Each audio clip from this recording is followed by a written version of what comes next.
الذین ینقضون عہد اللہ من بعد میثاقہ ویقطعون ما امر اللہ بہ ان یوصل ویفسدون فی الارض اولئک ھم الخاسرون۔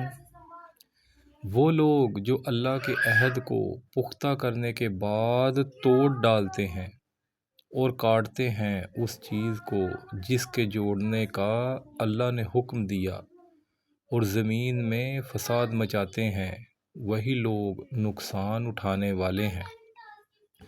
قرآن دانش مزید ویڈیوز کے لیے سبسکرائب کریں، فالو کریں اور اپنی رائے دیں۔ جزاک اللہ، ماشاء اللہ وغیرہ خوبصورت بات۔ جو اللہ کے عہد کو مضبوطی سے تھام لیتا ہے، اللہ اسے کبھی خسارے میں نہیں چھوڑتا۔